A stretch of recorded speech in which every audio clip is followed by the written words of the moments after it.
पिछले एपिसोड में हमने देखा था कि बातियान और जिन्यून के बीच में काफी जबरदस्त फाइट शुरू हो गई होती है। दोनों अपनी पावर का इस्तेमाल करते हुए एक दूसरे के ऊपर अटैक किए जा रहे थे, लेकिन इस अटैक में बातियान काफी ज्यादा पावरफुल दिखाई दे रहा था। वो जिन्यून को बड़ी अच्छी तरीके से मजा चखा रहा होता है, जो देखकर तो किसी को यकीन ही नहीं हो रहा था कि जिन्यून तो यहाँ पर टिक ही नहीं पा रहा और कुछ ही देर के अंदर वहाँ पर बातियान जीत भी जाता है। मास्टर लिन को अपने डिसाइपल की हार बर्दाश्त नहीं हो रही थी, इसलिए वो एम्पायर से ही फाइट करने का डिसाइड कर लेता है। लेकिन तब वहाँ पर फूजिन आती है जो मास्टर लिन को रोकने की कोशिश करती है, जिस वजह से तो अब उन दोनों के बीच फाइट शुरू होने वाली थी। जिसके बाद यहाँ से ये एपिसोड शुरू होता है। तो इस एपिसोड की शुरुआत में फूजिन और मास्टर लिन के बीच में फाइट हो रही होती है। फूजिन यहाँ पर मास्टर लिन को बड़े अच्छी तरीके से मजा चखा रही होती है। मास्टर लिन तो फूजिन के सामने भी नहीं टिक पा रहा था। फूजिन वहाँ पर अपनी मल्टीपल स्वॉट टेक्निक का यूज करती है, जिस वजह से उसने अपने स्वॉट के कई सारे डुप्लीकेट को बना लिया था। वो उन सारे के सारे डुप्लीकेट को सीधा मास्टर लिन की तरफ ही भेज देती है। चैन इस चीज को देखकर कह रही थी कि आखिर फूजिन के पास किस तरह के खास अटैक है, इसके सामने तो मास्टर लिन तक के नहीं टिक पा रहे। ऐसा लग रहा है फूजिन बड़ी आसानी के साथ मास्टर लिन को भी यहाँ पर हरा देगी। मास्टर लिन अपनी पावर का इस्तेमाल करते हुए कई सारे डुप्लीकेट स्वॉर्ड को वहां पर रोकने की कोशिश कर रहा होता है, लेकिन उसकी सारी की सारी कोशिशें वहां पर नाकाम जा रही थी। एम्पायर मास्टर लिन से कह रही होती, इतना स्ट्रगल करने का क्या ही फायदा, हार मान लो ना।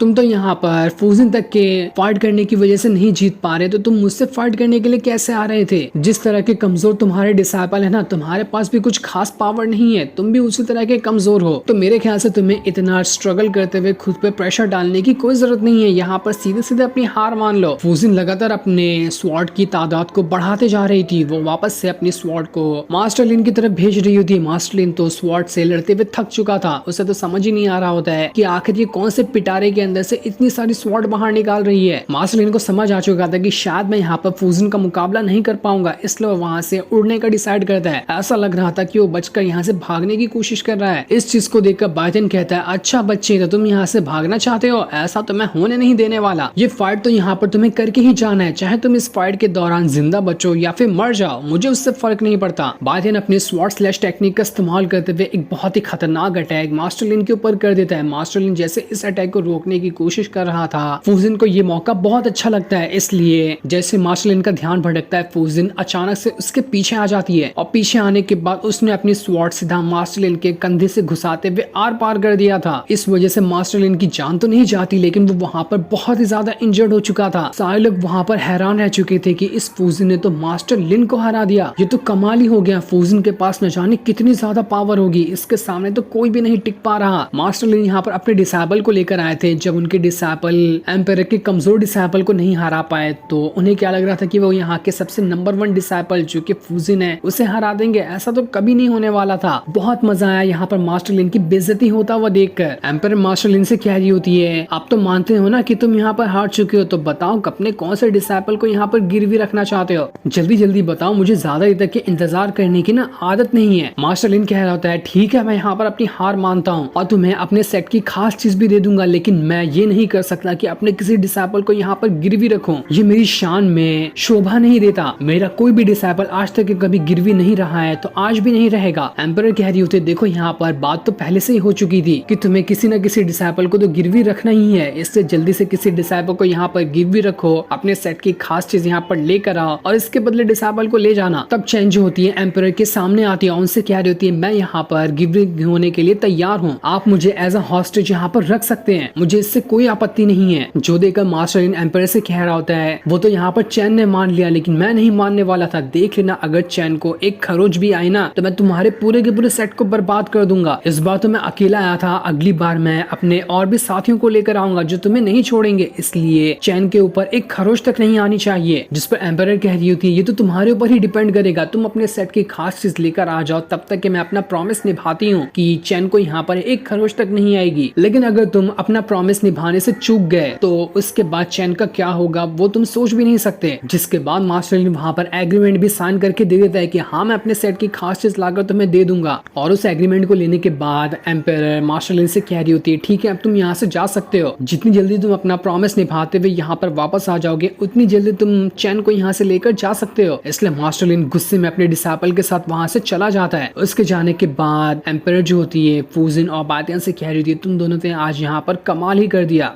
तुम दोनों ही हमारे इस सेट की शान हो, तुम्हारा परफॉर्मेंस देखकर मैं बहुत ज्यादा खुश हुई। आज के बाद से मेरा जो सीक्रेट रूम है जिसके अंदर मार्शल आर्ट वगैरह की रिसोर्सेस रखे जाते हैं, तुम वहां जाकर जितने भी रिसोर्सेस चाहिए होंगे उसका इस्तेमाल कर सकते हो। आज के बाद से तुम्हें कोई भी रोकने टोकने वाला नहीं होगा, तुम्हारे पास अनलिमिटेड रिसोर्सेस होंगे। जो सुनकर तो बायतियान और फोजिन वहां पर एम्परर का शुक्रिया कर रहे होते हैं उन्हें इतना अच्छा ऑफर देने के लिए, क्योंकि उस सीक्रेट कमरे में खास करके जितनी भी हाई लेवल की स्पिरिचुअल चीजें होती हैं उसी चीजों को रखा जाता है। तब चैन जो होती है वो एम्परर से कह रही होती है, एम्परर मैं तो यहाँ पर हूँ लेकिन मुझे कहाँ रहना है और आप मेरे साथ क्या करने वाली हैं उसके बारे में आप मुझे कुछ बताएंगी। एम्परर कह रही होती है, जब तक कि तुम्हारे मास्टर अपना प्रॉमिस निभाते हैं तब तक तुम हमारी मेहमान हो, तुम यहाँ पर अच्छे से रह सकती हो बाकी नॉर्मल लोगों की तरह, हमें इसमें कोई परेशानी नहीं है। जिस पर चैन कह रही होती है, एम्परर मेरे ख्याल से ना आपको किसी एक बंदे को रखना चाहिए जो एनी टाइम मुझ पे नजर रखे, इसमें आपका ही फायदा होगा। एनी टाइम वो आपको मेरे बारे में खबर देता रहेगा कि मैं क्या कर रही हूँ और क्या नहीं कर रही हूँ। एम्परर कहती है, तुम्हारी बात तो सही है, तो बताओ कि तुम किसे अपना गार्डियन की तरह रखना चाहती हो जो एनी टाइम तुम्हारे पर नजर रखेगा। जो सुनकर चैन कह रही होती है, मुझे तो एक ही बंदा सही लगता है और वो है बातियान, मैं उसी के साथ रहना चाहूंगी। ये सुनकर बातियान को तो पूरा मुंह फूल चुका था कि ये मुसीबत मेरे सर पे क्यों आ रही है। वो उसे कहता है, मैं तुम्हारे अंदर बिल्कुल भी इंटरेस्टेड नहीं हूँ, मैं तुम्हारा गार्डियन नहीं बनने वाला। चैन कहती है, अरे नहीं नहीं नहीं, मुझे इतनी जल्दी रिजेक्ट मत करो, थोड़ी देर मेरे साथ तो रहो, तुम्हें मेरे अंदर इंटरेस्ट आने लगेगा। वो बातियान को एक बहुत ही ज्यादा हाई लेवल की एक पिल दिखाती है जो देखकर तो बातियान भी हैरान रह जाता है। चैन उससे कहती है, अब मेरे अंदर इंटरेस्ट आया होगा ना,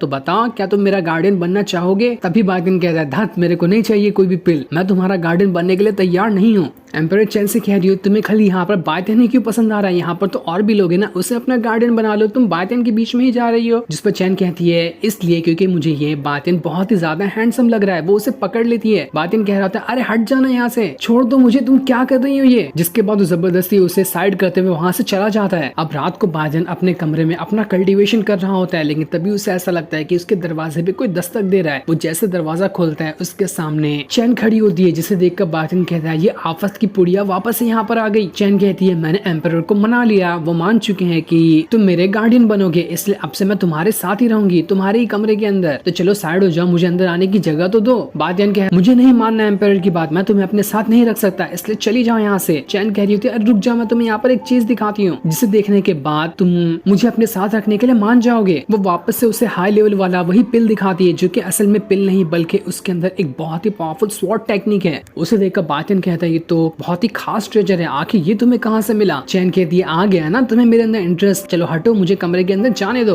अरे वाह, तुम्हारा कमरा तो बड़ा ही कमाल का है, क्या बड़ा कमरा है, एकदम शानदार। वो बातियान से कह रही होती है, मैं यहाँ पर ना तुम्हें वही पावरफुल पिल दे दूंगी जिसके अंदर स्वॉर्ड टेक्निक है, लेकिन इसके बदले तुम्हें मुझे अपनी स्वॉर्ड टेक्निक सिखाना होगा कि आखिर तुम किस तरह से स्वॉर्ड चलाते हो, जो तुमने जिन्यून को भी बड़ी आसानी के साथ हरा दिया। बातियान उससे कह रहा होता है, तुम बहुत ही ज्यादा ना बेवकूफ हो, तुम्हें क्या लगता है कि इस स्वॉर्ड बॉल के अंदर जो टेक्निक है उसे तुम आसानी से कल्टीवेट कर लोगी, ऐसा नहीं होने वाला। साथ ही तुम्हें मेरी वाली भी टेक्निक चाहिए, तुम्हें पता है मेरी वाली टेक्निक बहुत ही ज्यादा खतरनाक है, मैं फुल पोटेंशियल के साथ खुद भी उस टेक्निक का इस्तेमाल नहीं कर पाता हूँ क्योंकि मेरी बॉडी ही उतनी ज्यादा पावरफुल नहीं है। अगर मैं हाई लेवल की स्वॉर्ड टेक्निक का इस्तेमाल करूँ तो मेरी सोल डैमेज हो सकती है। वैसे भी तुम्हारे पास सिर्फ एक ही स्वॉर्ड बॉल है जिसके अंदर सिर्फ एक टेक्निक है, ऐसे 4 और होने चाहिए। जब चारों के चारों स्वॉर्ड बॉल आपस में मिलके जो स्वॉर्ड टेक्निक बनाएंगे ना, वो होगी फुल पोटेंशियल वाली स्वॉर्ड टेक्निक, जिसे सीखने के बाद भले से तुम्हारी फिजिकल बॉडी उतनी पावरफुल ना हो लेकिन तब भी तुम फुल पोटेंशियल का इस्तेमाल कर पाओगे किसी के ऊपर भी अटैक करने के टाइम, और उसके बाद तुम्हारी सोल भी डैमेज नहीं होगी। लेकिन तुम्हारे पास तो सिर्फ एक ही बॉल है जो कि सिर्फ 25% ही पोटेंशियल बनता है, इसलिए आखिर मैं इसका क्या ही करूं। तब चैन बातियान से कह रही होती है, तुम यहाँ पर मुझे टेक्निक सिखाना शुरू तो करो, अगर तुमने यहाँ पर अपनी वाली स्वॉर्ड टेक्निक मुझे सिखा दी तो मैं तुम्हारे लिए 3 और बॉल खरीद दूंगी, उसके बाद तुम्हारे पास चारों के चारों स्वॉर्ड बॉल हो जाएंगे। जो सुनकर तो बातियान खुश हो जाता है कि अरे वाह, ये मेरे लिए और ज्यादा खरीद देगी। तब वो उससे कहता है, ठीक है, मुझे तुम्हारी डील मंजूर है, मैं तुम्हें यहाँ पर अपनी स्वॉर्ड टेक्निक सिखा दूंगा। जिस पर चैन कह रही होती है, जिस बंदे के पास बाकी के 3 स्वॉर्ड बॉल है ना,